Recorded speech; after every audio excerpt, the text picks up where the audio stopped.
It is the autumn of 1792. Rain lashes the fields of northeastern France. Mud clings to boots and wheels. 1,000 cannons wait in silence, as if the land itself has forgotten how to breathe. Then the thunder begins. But it is not the sky, it is man, steel and powder, defiance and dread. Across the hills near a village called Valmy, 36,000 Frenchmen revolutionaries, farmers, former royalists, and students stand against the greatest army in Europe. They should run. They always have. They are outnumbered, outgunned. Their commanders are untested. Their government has collapsed. Their king has fallen. Their cities are in chaos. And yet, they stand, because if they fall here, the French Revolution ends, not with a guillotine, but with the boots of monarchs marching down the boulevards of Paris. This is not just a battlefield. It is a fork in the road of human history. What makes a frightened army hold? What makes a nation decide not to die? The morning of the 20th of September, 1792, begins not with cannon fire, but with fog. Thick, damp mist rolls across the rolling fields near the village of Valmy, cloaking men, horses, and guns in a ghostly silence. Both sides wait. On one side, Duke of Brunswick in the combined Prussian-Austrian army, veterans of Frederick the Great's campaigns, well-drilled, disciplined, and confident. To them, the enemy is a rabble, a collection of farmers, revolutionaries, and amateurs pretending to be soldiers. On the other side, General Charles-François Dumouriez and General François Kellerman, commanding a patchwork force of the French army of the center. They are outnumbered. Their chain of command is young and unstable. But among them is something new, something unmeasurable, a will to survive, a will not to return to chains. Strategically, Dumouriez had taken a bold risk. Instead of defending the road to Paris directly, he marched against the enemy's line of communication, forcing Brunswick to turn and face him at Valmy. It was a gamble, and it worked.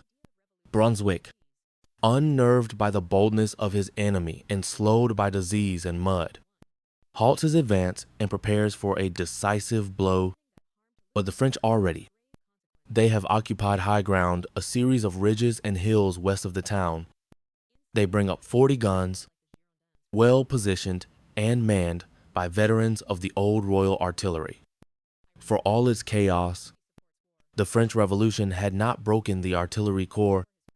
Unlike other branches, the French artillery retained its organization, its officers, and its genius, especially in the form of the Graboville system, a recent reform that standardized cannon size and design. Across the field, Brunswick brings up 56 guns. He too believes in a bombardment, one that will shatter the French line before his infantry finishes the job. But what unfolds at Valmy is not just a bombardment. It is a symphony of will.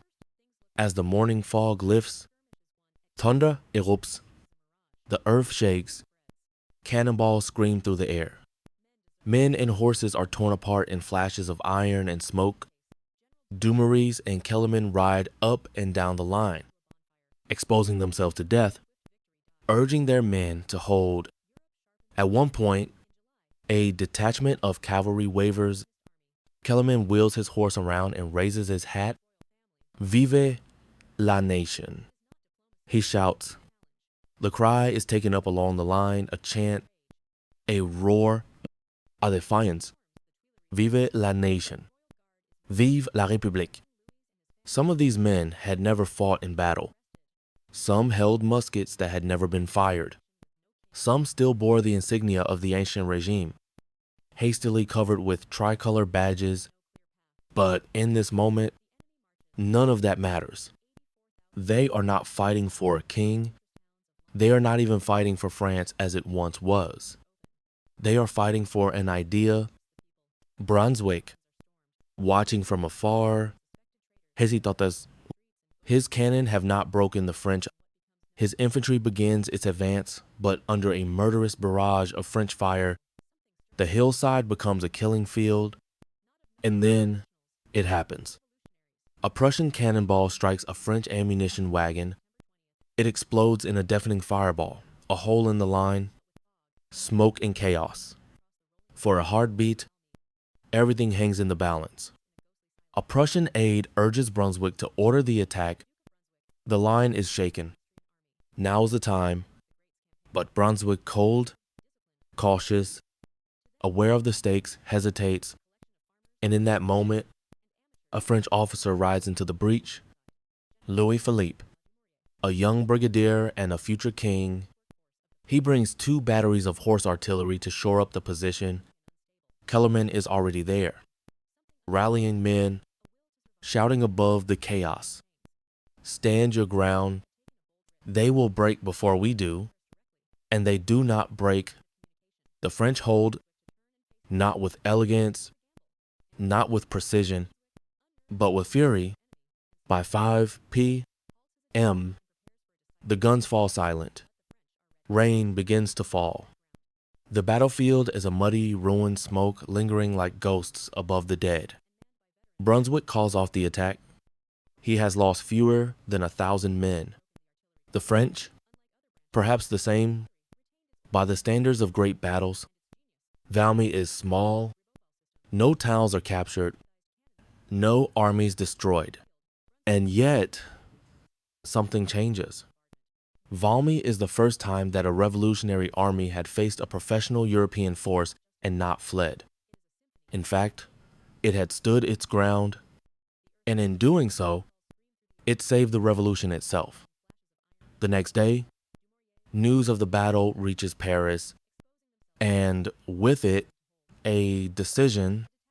The National Convention, emboldened by Valmy, votes unanimously to abolish the monarchy. France is now a republic. Louis XVI is no longer a king. He is a prisoner. The revolution has been given not just breath, but teeth. From this day forward, it will not just defend itself, it will begin to expand to the rest of Europe.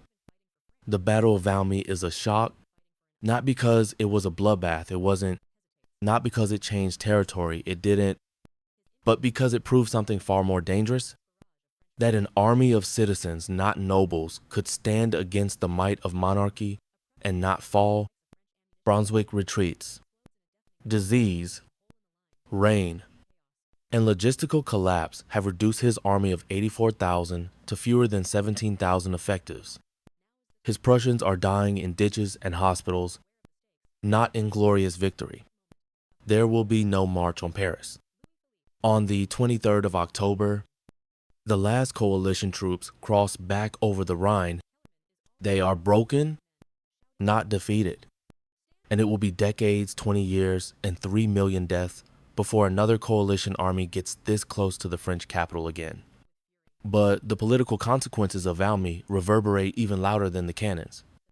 Within weeks, the French Republic is declared. The monarchy is abolished. Soon, King Louis XVI will be put on trial for treason. What began as a reform movement is now a revolution in full stride, and Valmy is its turning point. A simple ridge in eastern France becomes sacred ground for the Republic.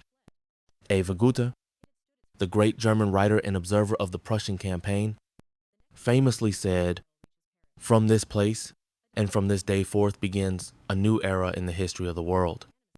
He was not exaggerating. In the months following Valmy, the revolutionary armies energized, expanded, and increasingly professional go on the offensive.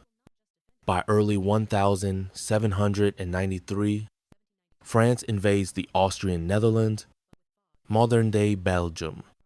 A radical experiment in government becomes a military power, driven not just by patriotism, but by ideology. Now, War is no longer a defense of borders. It becomes a crusade for revolution. Across Europe, monarchs look on in horror. If revolution could succeed in France, it could happen anywhere. And so, the first coalition expands.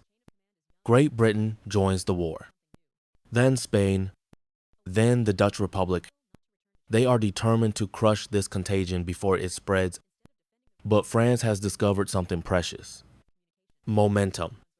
Its armies now march under a new banner, not just of tricolor cloth, but of citizenship. Yet for all its triumph, Valmy also begins a darker phase of the revolution.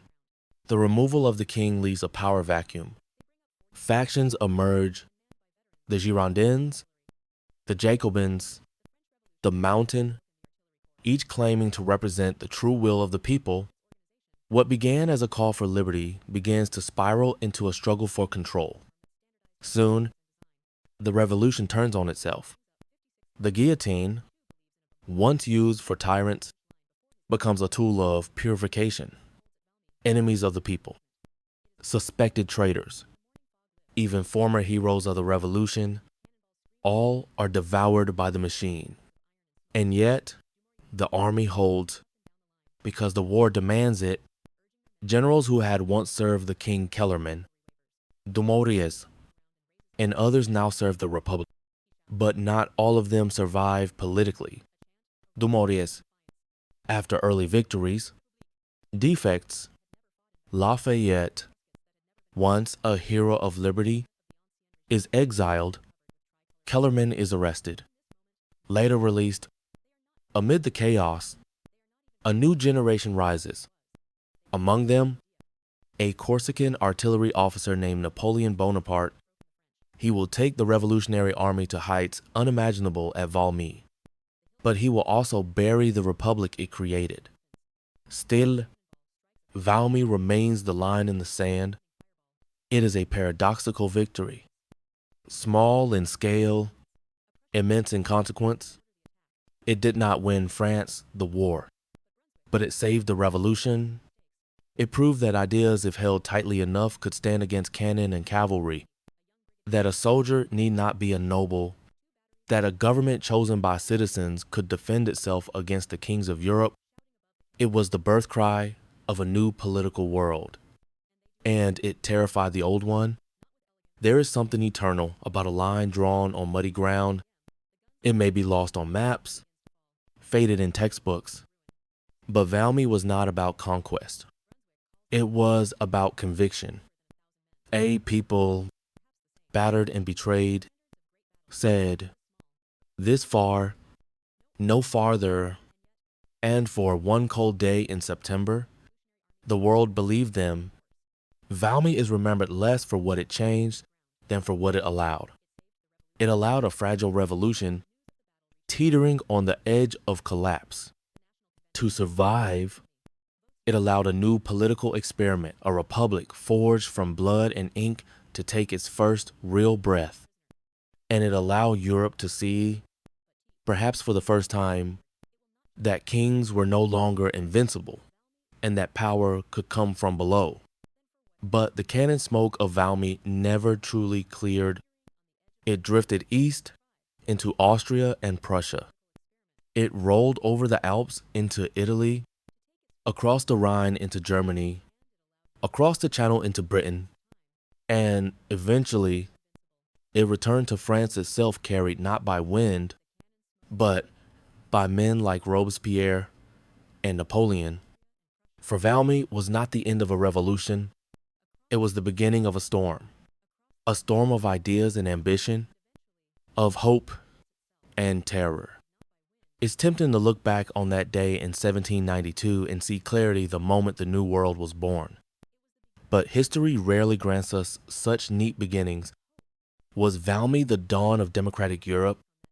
Or was it the first flash of the furnace that would consume a continent? Did it prove that liberty could defend itself, or that all revolutions, no matter how righteous, carry the seeds of empire? Perhaps the truth lies in the silence that followed the last cannon shot.